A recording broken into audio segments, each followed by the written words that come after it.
ჩვენ დავბრუნდით ეთერში, როგორც გითხარით, ჩვენ შევაცდებით შევაჯამოთ წლევანდელი წელი ეკონომიკის თვალსაზრისით, ან ეკონომიკური წელი შევაჯამოთ. ასე ვთქვათ, ჩვენი სტუმრები იქნებიან ითის კვლევით ინსტიტუტის მკვლევარი მაკროეკონომიკური პოლიტიკის მიმართულებით გიორგი მჟავანაძე, მოგესალმებით. დიდი მადლობა გაცნობის სტუმრობისთვის და ასევე ჩვენი სტუმარი იქნება მირაბ ჯანიაშვილი, საზოგადოებრივი მაუწყებლის ანალიტიკოსი, ესე წარგადინა. ეკონომიკური ანალიტიკოსი.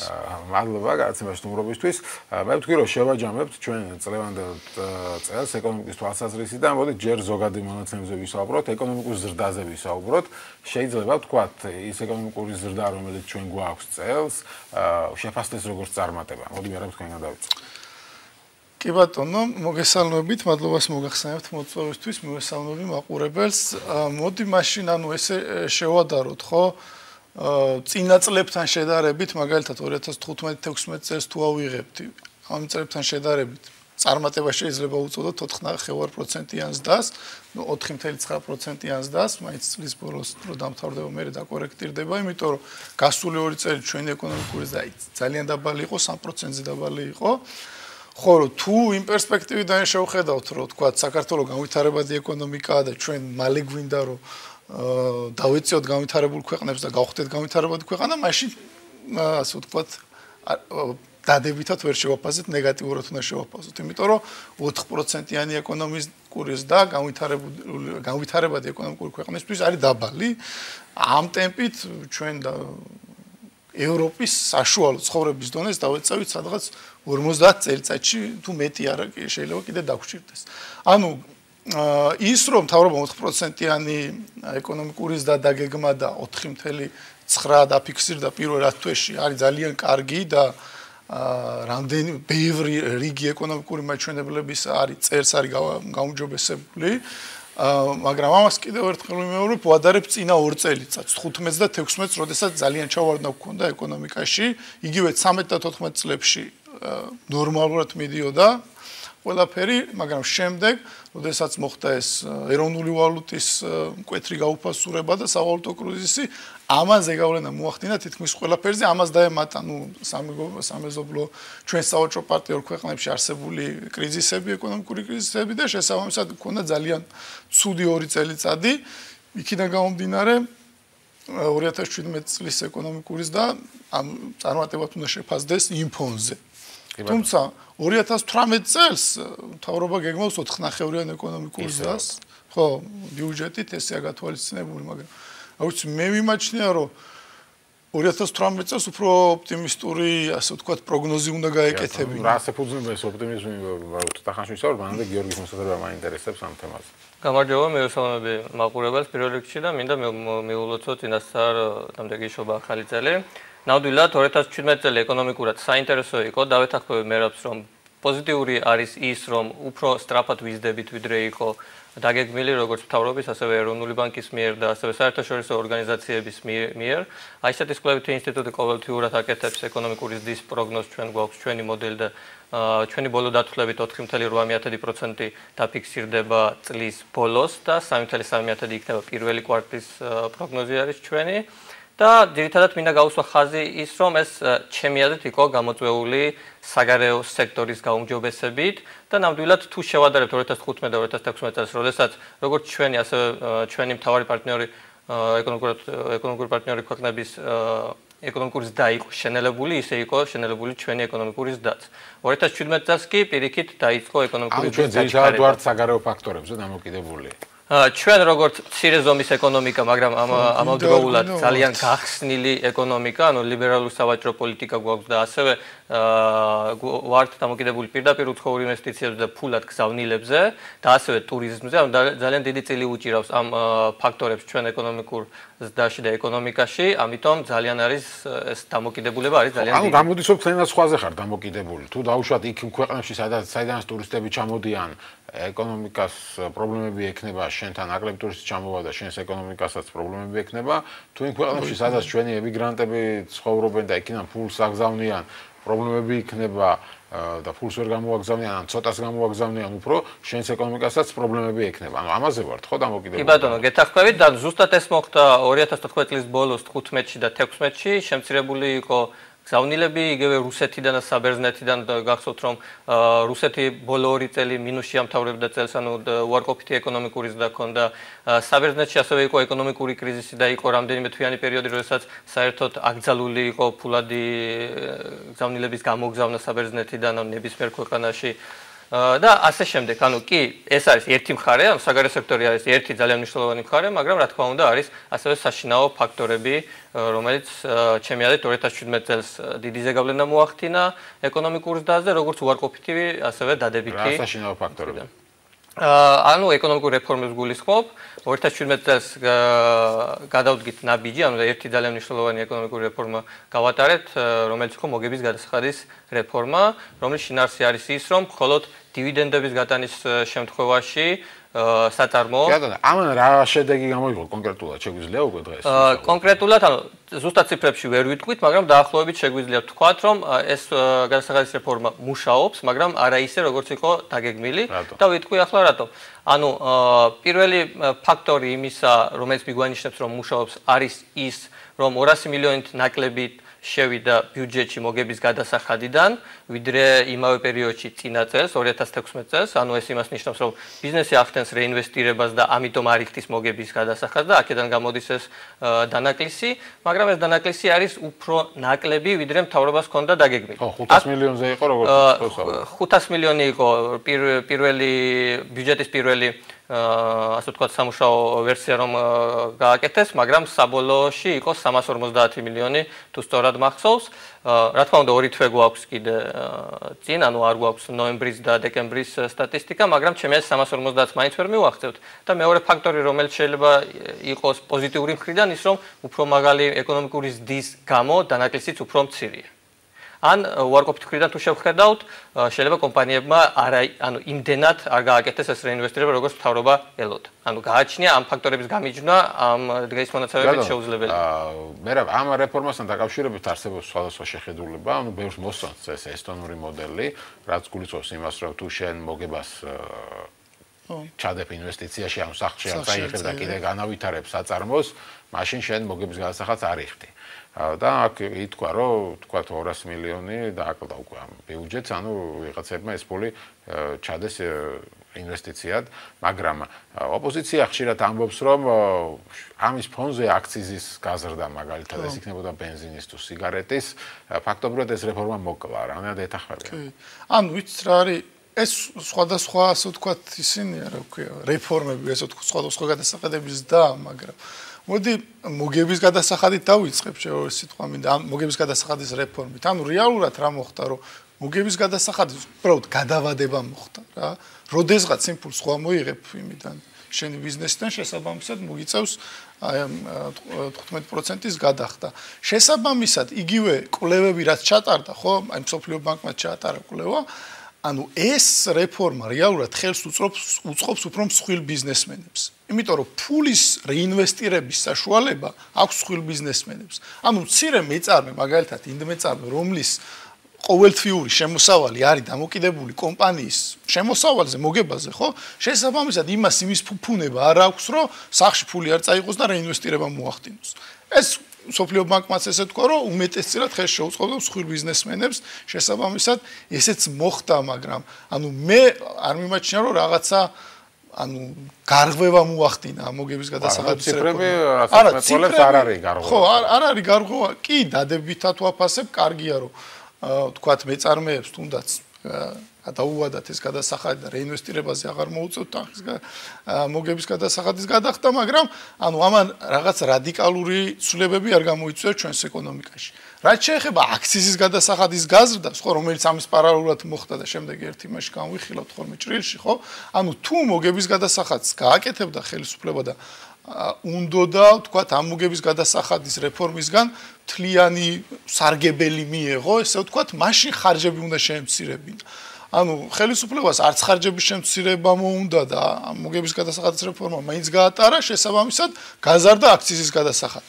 აქციზის გადასახადი თავისი აზრით არის საწვავზე და სიგარეტზე.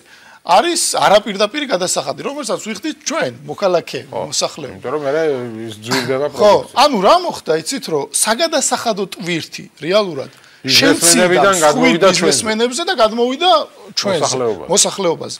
და აქციზის გადასახადის და აქციზი დღეგე ხო ყველაზე მეტად აწვება ანუ გაჭირებულ მოსახლეობას. ანუ მე ადამიანს რომელსაც თქვათ მაღალი შემოსავალი აქვს, ხო? მისთვის დიდი მნიშვნელობა არ აქვს თამბაქოში 3 ლარს გადაიხდის თუ 4 ლარს ერთ ასე ვთქვათ კოლოფში, ხო?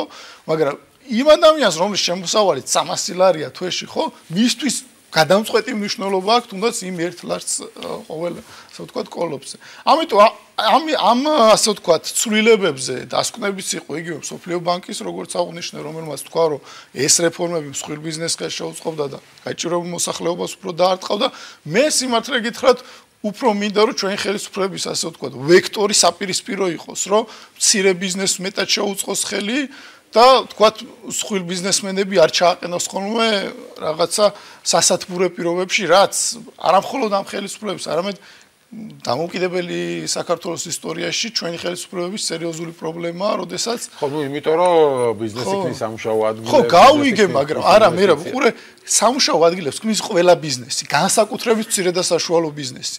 ანუ უმუშევრობის პრობლემის გადაჭრის დიდი ველოსიპედის გამოგონება არ უნდა, მცირე და საშუალო ბიზნესი არის ყველაზე კარგი დამსაქმებელი მთელ მსოფლიოში. ერთადერთი საქართველოსია, სადაც უბრალოდ ყურადღებას არ ვაქცევთ და მხოლოდ მსხვილი ბიზნესმენების ასე ვთქვათ გულის ტკივილებს უსმენს ხოლმე ხელისუფლება და რეალურად მათთან აქვს ხოლმე კომუნიკაციაც რა. ან როც დავაკვირდეთ, ანუ რამე რეფორმას რო წარადგენს ხელისუფლება, ხდება მსხვილი ბიზნესის წარმომადგენლებს ან მათ აზრებს ითვალისწინებს ხოლმე და ხშირად მცირე მეწარმეების ინტერესები დაჩაგრულია და მე რა ვიცი ეს ძალიან დამაკაც და გასულ წელსაც და წინა წლებშიც და ხშირად მithქვამს და ამას რატომაც არ აქცენტებს აი იგივე ინვესტიციები ვახსენეთ ინვესტიციების მიმართულებით რამდენად შეიძლება შეფასდეს ხელისუფლების მუშაობა წარმატებულად კარგით, თეორიულად თქვით მოგების გადასახადად დაუბრუნდები და ინვესტიციებსაც შევეხები. ანუ მოგების გადასახადის რეფორმას თუ გადავხედავ და შედეგებს გადავხედავთ, რა თქმა უნდა, ეთაქვე მერაბს რომ სერიოზული ასე ვთქვათ, წინსვლა ამის გამო ეკონომიკაში ჩვენ არ გქონდა და ეს შეუძლებელიც იყო, იმიტომ რომ ცოტა გრძელვადიან პერსპექტივაზე არის გათვლილი ეს, ანუ მოკლევადიან შედეგს პირდაპირ ასე ვერ მოგცემდა ეს ერთი. მეორე ის რომ ნებისმიერ აი ვთქვათ, მსოფლიო ეკონომიკური ფორუმის კონკურენტუნარობის ინდექსსაც რომ შევხედოთ, იქ ძალიან ბოლო ადგილებზეა გადასახადო ტვირთი ბიზნესისთვის. ანუ არ არის თავარი პრობლემა და ამიტომ ჩვენთან მსოფლიოს სხვა დანარჩენ ქვეყნებთან, განვითარებულ ქვეყნებს თუ შევადარებთ, მოგების გადასახადი არის ისედაც მცირე. ამიტომ იმის ასე ვთქვათ, განულებით ანუ ძალიან მნიშვნელოვანი აზრი არის, ხო, მნიშვნელოვანი ეფექტი ვერ ექნებოდა, მაგრამ ანუ თქვენ საინტერესო რამ ახსენეთ, ანუ ჩვენ ხშირად ტრაბახობთ იმით, რომ ჩვენ გვაქვს ერთ-ერთი ყველაზე დაბალი გადასახადები მსოფლიოში, მაგრამ ინვესტორები რატომღაც არ გვაწყდებიან. თქვენ თქვით ახლა საინტერესო რამ, რომ მარტო გადასახადი არ არის ბიზნესმენისთვის, ანუ ის კი არა, უბრალოდ ბოლო ადგილზე დგას მისი პრიორიტეტებიდან გამომდინარე, აბა რა არის ბიზნესის? კი, ანუ ნამდვილად, ანუ მოგების გადასახადების კუთხით მერვე ქვეყანა ვართ ხომ და ბიზნეს კეთების სიოლის კუთხით ამ ინდექსებში ტოპ 10 ქვეყანაში შევდივართ, მაგრამ ინვესტიციებს და პირდაპირ უცხოური ინვესტიციებს თუ გადავხედავთ, ბოლო წლებში მათი ძირითადი ნაწილი, რომელთაც ასევე ტრაბახობთ, რომ მაღალი არის პირდაპირ უცხოური ინვესტიციები საქართველოში, ძირითადად მოდიოდა ერთ კომპანიაზე, ეს იყო British Petroleum, რომელსაც გასადენი და ნავთობ გადამცემი მილები გაკავდა საქართველოს გავლით, ანუ ბოლო 10 წელი ტოპ კომპანია, რომელსაც პირდაპირ უცხოური ინვესტიციები შემოაგდა. ძალიან მცირე არის უცხოური ინვესტიციები უფრო მცირე კომპანიების მიერ და მცირე ბიზნესების მიერ, ეს არის პრობლემა. ჩემი აზრით, მთავარი პრობლემა და ეს ამ ინდექსებში არის ასახული, საქართველოში არის ორი რამ, ეს არის სასამართლო სისტემა და მთლიანად ამ სექტორის მუშაობა და ასევე ზოგადად განათლების დონე და პროფესიული კადრების ასე ვთქვათ, დონე საქართველოში. ანუ ეს ყველგან არის მითითებული ამ ინდექსებში პირველ და მესამე ადგილზე არის მაგალითად. გამოქვეყნდა ბოლოს, სადაც 9 საფეხურით უკან დავიხიეთ, ვერდან ბიზნესის კეთების თვალსაზრისით და იქ ხო, მე შემდეგ პუნქტებად იყო ჩაშლილი და საკმაოდ საინტერესო იყო ამის ანალიზიც. ბევრი მიმართულებით სადღაც ძალიან უკან ვართ, რაღაც 200-ზე მეტი ქვეყანა და რაღაც მიმართულებებზე 170 ადგილზე ვართ, მე 80-ზე და ასე შემდეგ. ამიტომ რაღაც ალბათ კურსზე როგორ ფიქრობთ, აი სხვა მიმართულებით უნდა იყოს რეფორმები ხელისუფლებამ, რომ ამ მიმართულებით უფრო საინტერესო გახდეთ ინვესტიციების მიმართულებით. მე ვთვლი კი. ანუ იმ პოლიტიკამ რო გადასახადები შევამციროთ და ინვესტიციები შემოვა, დიდად არ გაამართლა. ანუ თუნდაც იგივე ხან ჩვენ ვსაუბრობთ ძალიან დაბალი საგადასახადო ტარიფები გვაქვს. თუ გახსოვთ 1-2 წლის წინ თის კანონი მივიღეთ, რომლითაც მაღალმთიან რეგიონებში საერთოდ გაუქმდა გადასახადები, მოგების გადასახადი 10 წელი ქონება, საშემოსავლო. ვინმე კომპანია გაიქცა და მთაში გადაიტანა თავისი წარმოება? არც ერთი, ხო? და ძალიან მცირე ოდენობა კომპანიების იყენებს იმ შეღავათებსაც. ანუ რა არის ისი მე მიმაჩნია რომ საქართველოს მთავრობა ორიენტირებული უნდა იყოს ადგილობრივი წარმოების განვითარებას და ჩვენ რატომღაც ორიენტირებული ვართ იმპორტის ხარდაჭერაზე და იმპორტისთვის კარგი პირობების შექმნაზე. აი გირჩივდა მომეყვანა და მე ხო არ მესმის ახლა ხო გირჩის პოზიცია ვიცი მაგრამ ანუ ჩვენ ესეთი პოლიტიკა გვაქვს რა ვიცი ბოლო 10 წელიწადია ხო და მე დიდ ეკონომიკურ გარღვევას ბოლო 10 წელიწადში ვერ ვხედავ ამ მიმართულებით. იგივე თქვა 2007 წლის ყბადაღებული 12%-იანი ეკონომიკური ზრდაც, ხო? ანუ 7-ში და 8-ში კარგი ეკონომიკური ზრდა გქონდა, მაგრამ იზრდებოდა სიღარიბე, იზრდებოდა უთანასწორობა, იზრდებოდა უმუშევრობა. ანუ ეკონომიკა იზრდებოდა, ოღონდ იზრდებოდა მხოლოდ საზოგადოების მცირე ნაწილის სარგებლის ზრდის ხარჯზე. და რატო ხდება ასე? ანუ იმიტომ რომ ამას ვიძახი რომ ხელისუფლება როგორც წესი არის ორიენტირებული მსხვილი ბიზნესის და იმპორტიორების მხარდაჭერაზე და ადგილობრივი და მცირე მეწარმეების განვითარებას ყურადღებას არ აქცევს. შენ რას ამბობ რომ ემხრობი რაღაც პროტექციონისტული პოლიტიკის გაგრძელებას? გარკვეულწილად კი, მე კი არა მთელი მსოფლიო ემხრობა, ყველა ქვეყანა ემხრობა დამერწმუნეთ სინგაპური და ჰონკონგით დაწყებული. ანუ იცით რა არის როდესაც ანუ საუბრობთ რომ გადასახადების შემცირება ინვესტიციების შემოძლებაზე რო თუნდაც საუბარი ერთი ინვესტორი რო შემოიტანს ინვესტიციას ან არაბი იქნება თუ რუსი თუ მსხვილი ინვესტიციას ეს კი არ ნიშნავს რომ საინვესტიციო გარემო კარგია აი მცირე ბიზნესმენები მცირე ინვესტორები ვიღაცა 100,000 50,000 რო შემოიტანენ აზერბაიჯანიდან თურქეთიდან რუსეთიდან ანუ ჩვენი მეზობელი ქვეყნებიდან ეგ მიანიშნებს რომ საინვესტიციო გარემო კარგია და ჯანსაღია აი ბიზნესის პრობლემებზე ვსაუბრობთ, ხო?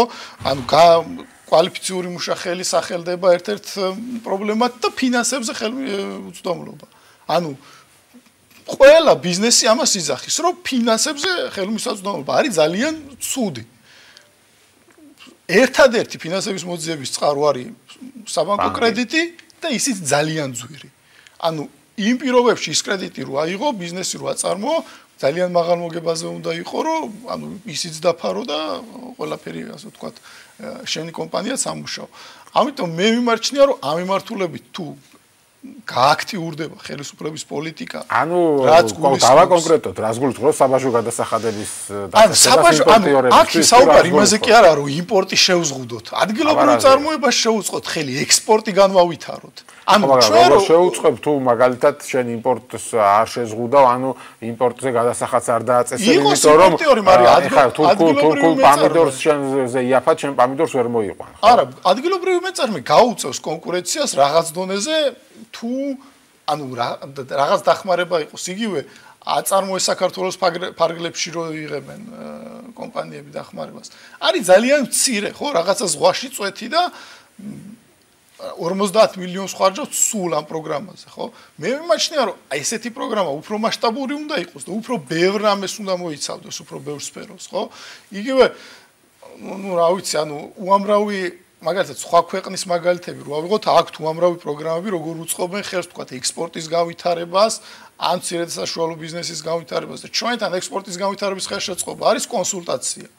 აი ხუმრობენ რა კონსულტაცია. ექსპორტს როგორ დაშოწო? კარგი გიორგი, შენ რას ფიქრობ ამ თემასთან? ჩემი აზრით, მთავარი გადასადგამი ნაბიჯები ინვესტიციების მოზიდვაზე ზოგადად ბიზნეს გარემოს გაუმჯობესების, როგორც ადგილობრივი ასე უცხოური ინვესტორებისთვის, პირველ რიგში უნდა იყოს განათლების რეფორმა და ეს განათლების რეფორმა უნდა იყოს ყველა საფეხურზე. ანუ სკოლამდელი, ზოგადად სკოლის განათლება, პროფესიული განათლება და უმაღლესი განათლება. ანუ ყველა ინდექსს რომ გადავხედოთ, ყველა რეიტინგს ჩვენი ქვეყანა ერთ-ერთ უკანა პლანზე არის და ბოლო ადგილზეა განათლების ხარისხი და კვალიფიციური კადრების ხრივ. ანუ იგივე პიზას შედეგებს რომ გადავხედოთ, ანუ საერთაშორისო, ასე ვთქვათ, ტესტი არის მათემატიკაში, ფიზიკაში, ქიმიაში და სხვა საგნებში, ჩვენ 80 ვთქვათ გამოკითხული ქვეყნიდან სადღაც 70-75 ადგილებზე ვართ, რაც კატასტროფა არის ჩემი მხრიდან, კი ბატონო, მოსწავლეებს შორის და ასევე ნებისმიერი ბიზნესი აღნიშნავს ის, რომ პროფესიული კადრის ნაკლებობა არის საქართველოში. ანუ როგორც ადგილობრივი, ასევე უცხოური ინვესტორები. მე არ ვემხრობ მაგალითად, ანუ იმპორტის შეზღუდვას, როგორ ანუ ვთქვათ ტარიფის ან სხვა არასადარიფო ბარიერებით, მაგრამ მართალია, ვთქვათ, რომ ავიღოთ ყოვლის მომცველი ეს თავისუფალი სავაჭრო ხელშეკრულება ევროკავშირთან, რომელსაც მოვაწერეთ ხელი 2014 წელს, ხო? მას იდეაში უნდა ქონოდა რაღაც დიდი ზეგავლენა, დადებითი ზეგავლენა იმ კუთხით, რომ ტარიფების გარეშე შეგვიძლია გავიტანოთ ჩვენი საქონელი, თქვათ, ევროკავშირში, მაგრამ სინამდვილეში ეს თითქმის საერთოდ არ ეხება, ჯერ ვერ ეხება სოფლის მეურნეობის პროდუქციას. იმიტომ რომ მათ აქვთ, ასე ვთქვათ, ეს პროტექციონისტური პოლიტიკის ერთ-ერთი ნაწილია, მათი, ჯერ ძალიან მაღალი არის ეს სუბსიდიები, დაახლოებით 50 მილიარდ ევრომდე ადის ყოველ წელს, ვთქვათ, სუბსიდიები მათი სოფლის მეურნეობის თვითონ ევროკავშირში და ასევე ძალიან მაღალი არასადარიფო ბარიერები, რაც იგულისხმება, ვთქვათ, ხარისხის მოთხოვნები და ლიცენზიები, ანუ ვთქვათ, ძალიან რთული დასაკმაყოფილებელია. ჩვენ ამას ვერ გავაკეთებთ, იმიტომ პროდუქცია გაძვირდება, ხო ჩვენ? ჩვენ ამას ანუ შენ ბიზნესმენი შეიძლება შეუწყო ხელი გლეხს გაუხარდება, რომ პომიდორი გაძვირდება, მაგრამ აბა ჩვენ ვკითხავ ის პომიდორს ყიდულობთ, რამდენად გვინდა უფრო ძვირი პომიდორის ყიდვა. შემოსავალიც გაიზარდოს. ეგ არის ერთი და მეორე ის, რომ არასაკმარისი რესურსი, ანუ თქვათ ევროკავშირში რაღაც საქონელი რომ გაიტანო, მაგალითად თაფლის მაგალითი ავიღოთ, ხომ? რომელიმე კონკრეტულ ერთ სუპერმარკეტების ქსელს რომ მიაწოდო თაფლი, შენ გჭირდება ძალიან დიდი მოცულობა.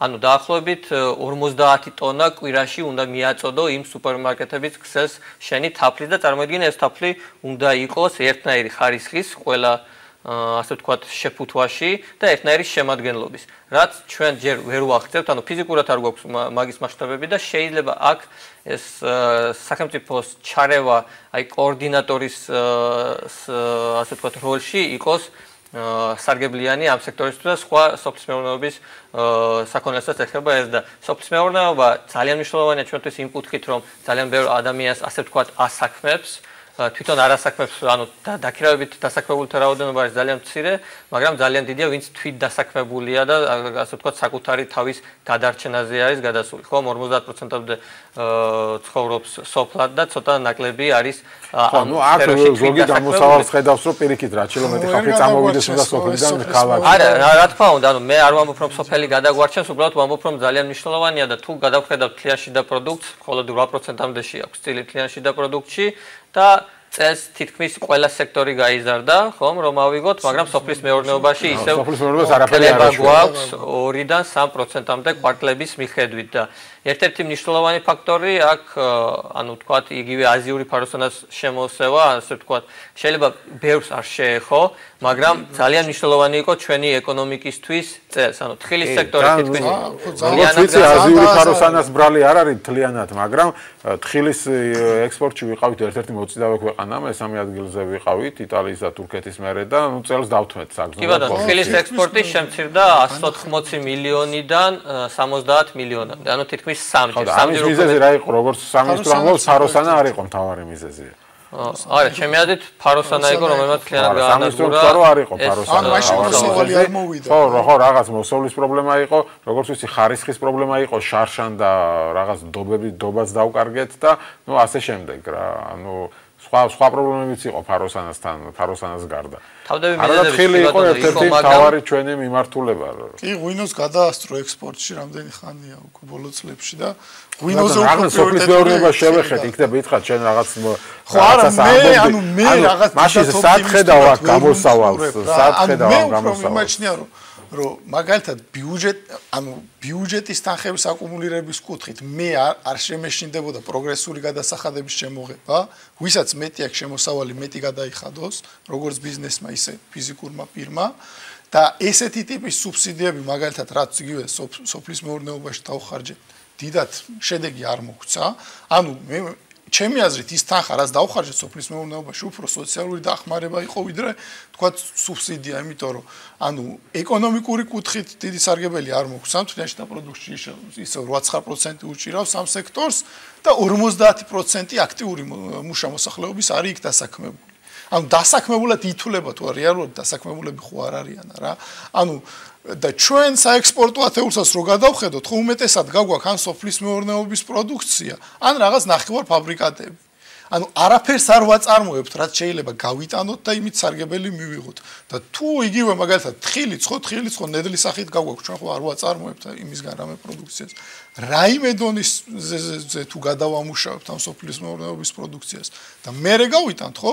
ბევრად მეტ ეკონომიკურ სარგებელს მოგცემს ეს ჩვენს ეკონომიკასაც და კი ბატონო, მაგრამ ამას უჭირდება ინტერესი და ეს ინტერესი არ არის ბიზნესმენების მხრიდან, ხო? ხო, სოფლის მეურნეობაში არა, იმიტომ რომ არც ინვესტიციები იდება და არც ესხები გაიცემა. ამის ბრალი რა არის ინვესტიციები სოფლის მეურნეობაში იმიტომ არ იდება, რომ ბიზნესმენები ხედავენ, რომ ამონაგები არის დაბალი, ძალიან მაღალი არის ასე ვთქვათ კლიმატური, არა მარტო კლიმატური, ვთქვათ სხვა რისკები, ასევე ნაკლები არის როგორც ვთქვი პროფესიული კადრები და ჩემი აზრით მე გამოსავალს ვხედავ ნამდვილად, ანუ სწრაფ ეკონომიკურ ზრდაში, როდესაც განვითარდება ბიზნესი, იქნება მეტი დასაქმებულთა, ანუ მოთხოვნა იქნება ასე ვთქვათ, ახალ. ეგ არ თავარი სწრაფ ეკონომიკურ ზრდას როგორ მივახციოთ? მანამდე ვერ მივედი. ისევ ინვესტიციების, ანუ ჩემი აზრით ეს პოლიტიკა რომ გავაგრძელოთ, რაც გვაქვს, ანუ გადასახადების კუთხით, ანუ მეტი გადასახადების შემცირება, ანუ ჩემი აზრით იქნება უსაფუძვლო, მაგრამ ამ კუთხით რომ გავაგრძელოთ და ასევე მივაქციოთ ყურადღება ზუსტად იმ ორ ფაქტორს და მესამე ფაქტორი იყო ფინანსებზე ხელმისაწვდომობა, ეს არის კაპიტალის ბაზრის განვითარება და ასე ვთქვათ, მონოპოლიის შემცირება ფინანსურ ბაზრებზე, რასაც დღეს კომერციულ ბანკებს უჭირავს, განათლების რეფორმა და სასამართლოს რეფორმა ასევე ძალიან მნიშვნელოვანია, სასამართლოს დამოუკიდებლობა და მისი მუშაობის ხარისხი. ანუ 2016-2017 წელს ძალიან ბევრი გახმაურებული საქმე იყო, ისევ მაგალითად ქართული კომპანიები თამბაქოს მწარმოებელი კომპანიები უჩიოდნენ უცხოურ კომპანიებს, რომლებშიც თავიდან მოიგეს, მაგრამ მე აღმოჩნდა, რომ იმათმა გაასაჩივრეს და სააპელაციო სასამართლოში პირიქით შემოტრიალდა ეს საქმე და იყო ძალიან ბევრი მსგავსი, ასე ვთქვათ, დავა, რომელიც ეჭვს ქვეშ იყო და ასე ვთქვათ, შეიტანა სასამართლო სისტემის ფუნქციონირებაში. რადგან ბიზნესმა წააგო? იქ ხო ბიზნესს უჩიოდა. ან უცხოურმა ბიზნესმა წააგო, აქ უფრო მაგაზე იყოს გარკვეულწილად საუბარი. ერთი იყო რომ უცხოური ბიზნესი თავიდან დააჯერიმეს ძალიან მარტივად იმ კანონმდებლობის. ჩვენ მაგალითად არ გვაქვს არანაირი კანონმდებლობა დემპინგურ ფასად ვთქვათ გაკიდვა შეიძლება თუ არ შეიძლება, ანუ არავინ არ საზღვრავს დემპინგურ ფასს და თვითგირებულების განსაზღვრა არსად კანონში არ გვიდებს, ხომ? ანუ არც ცალკეული საქონლის, არც მთლიანად, ანუ ზოგადად მეთოდოლოგია არ არსებობს და მეთოდოლოგია რო არსებობს და კანონი არ არსებობს, ამ შემთხვევაში ძირითადად ანუ ეს უცხოური კომპანიები დააჯერიმებს იმის გამო, რომ მათ თვითგირებულებას დაბალ ფასად განზრახ კიდევ ამ თამბაქოს და განზრახ ზარალს აკენებდნენ ქართულ კომპანიებს. ანუ სასამართლო ერთ-ერთი ხელშემშლელი ფაქტორია, იმიტომ რომ აი ეს ძალიან მნიშვნელოვანი საკითხია, ძალიან ხშირად ჩვენთან როცა ვსაუბრობთ სასამართლოს რეფორმაზე, მოსახლეობის დიდ ნაწილს არ ესმის სასამართლოს მნიშვნელობა, მას გონია რომ სასამართლო არის სასამართლო და დამთავრდა. აი სასამართლოს დამოუკიდებლობას აქვს როგორც პოლიტიკურად, ისე ეკონომიკურად გადამწყვეტი მნიშვნელობა, იმიტომ რომ ინვესტორები სწორედ ამ ინდექსს უყურებენ, რამდენად არის დამოუკიდებელი ქვეყანაში სასამართლო, იმიტომ რომ იქ რო ჩახმის მიხვიდე ფული ჩადო და მე რაღაც ხელისუფლება შეიცვალოს და დავა გაგიხდეს ხელისუფლებასთან, სადაო უნდა იცოდე რომ ვიღაცა დაგიცავს, ხო? სასამართლოში შენ იპოვი სამართალს. ნამდვილად და აქ არ არის კითხვა თან არ უნდა გავყოთ ჩემი აზრით უცხოური და ადგილობრივი ინვესტორი ამ კითხვაში. ანუ აქ უბრალოდ ზოგადად ყველა ინვესტორს სჭირდება ნდობა სასამართლოსი იმისთვის რომ სახელმწიფო არ მოვიდეს როგორც ბოროტი არ ვიცი ბიძია და წაგართვას ფული და ამოიღოს ეს ფული ბიზნესიდან და ამით შეიფსოს ასე ვთქვათ ბიუჯეტი რომელსაც მერე გამოიყენებს იგივე პენსიების გაზრდაში ან სოციალური გადასახადების გაზრდაში და ამით ასე ვთქვათ არჩევნებისთვის ან წინასაარჩევნოდ ხდება ხოლმე ჩვენთან აუცილებლად მინდა რომ მოვასწროთ და ლარზეც ვისაუბროთ ლართან დაკავშირებით მიუხედავად იმისა რომ ჩვენ სულ გვაქვს საუბრობთ წელს უკეთესი ეკონომიკური ზრდა გქონდა ვიდრე შარშან ნუ ლარს მაინც ჰქონდა პრობლემები განსაკუთრებით წლის ბოლოს რა არის ამის მიზეზი თქვენი აზრით და ამ მიმართულებით რას უნდა ველოდოთ ანუ მე ანუ მე ლარის კურსის არასტაბილურობაში ძალიან დიდ პასუხისმგებლობას ვაკირსებ საქართველოს ცენტრალურ ბანკს. აი რომლის პოლიტიკაც ბოლო წლებში საერთოდ კრიტიკას ვერ უძლებს ჩემი აზრით.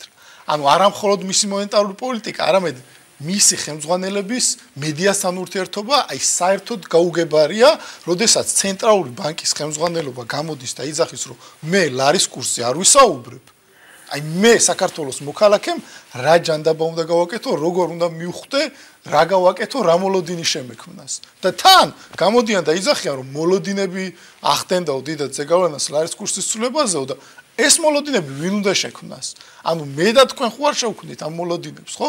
გამოვიდეს ეს ავტორიტეტული ორგანიზაცია, ვინც არის და ვისაც ევალება და იმან გააკეთოს. ანუ რა არის, იცით, კანონმდებლობაშიც გვაქვს ჩვენ ხარვეზები ცენტრალურ ბანკთან მიმართების, რომელსაც პასუხისმგებლობა ერთადერთი ვალდებულება აქვს ფასების სტაბილურობის უზრუნველყოფა, საერთო დონის შენარჩუნება, ანუ ინფლაციის, ასე ვთქვათ, მოთოკვა, რომელსაც ვერ ართმევს თავს. Targets, რასაც იძახის, ანუ რასაც გეგმავს, წერს და გეგმილი იყო 4%-იანი ინფლაცია. თებერვლის მერე 4%-თან ახლოსაც არ ყოფილა ინფლაცია, თებერვალში რო გადაცდა 4-ს. საერთოწლიური მაჩვენებელი რამდენია? 6%-ამდე იქნება 6%-ამდე. ანუ გადააჭარბა დაგეგმვა ნოემბერში. ამის თავარი მიზეზი რა იყო ინფლაციის და ლარზეც მითხარი შენი აზრით? მე ვიტყვი რომ ჯერ ინფლაციაზე დავიწყებ, ანუ ინფლაციის თავარი მიზეზი იმისა თუ რატომ გადააჭარბა. მოდი ვიდრე ისაუბრებთ ერთი ზარია და მოусმინოთ მაყურებელს და მე გადავიდეთ. დიახ, გამარჯობა გისმენთ. გამარჯობათ. დიახ, გისმენთ. მე მაინტერესებს ერთი რამ. თქვენ გიყურებთ ახალგაზრდა კატეგორიის ადამიანები ბრძანდებით. რამდენად სწორად მიგაჩნიათ ჩვენ ჯგუფმა 45 კაცის შემადგენლობით მოვიგეთ სასამართლო. სადაც კი მივედით, რომელ ინსტანციაში კი მივედით, ყველა გვეუბნებოდა მიმართეთ სასამართლოს, მიმართეთ სასამართლოს და მოვიგეთ სამივე ინსტანცია. რამდენად გამართლებულია საფინანსო პოლიციის მიდგომა, მისი ახლად გამომცხვარი, გამომძიებლის მიდგომა დაგვიყადაღე ეს ქონება, რომ თქვენო ყალბი დოკუმენტაციით მოიგეთ სასამართლო. აქ დარღვეულია სასამართლოს მეოთხე მუხლი პრინციპი, შეჯიბრობითობის პრინციპი.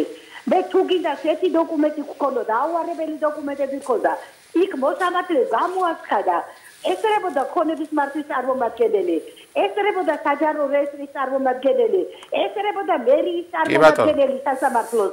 თუ კი რამე პრეტენზიები გქონდათ, იქ უნდა გასაგებია, კაბატონო, სამწუხაროდ ახლა თქვენს კონკრეტულ საქმეს ჩვენ არ ვიცნობ და ვერ განვიხილავთ ეთერში.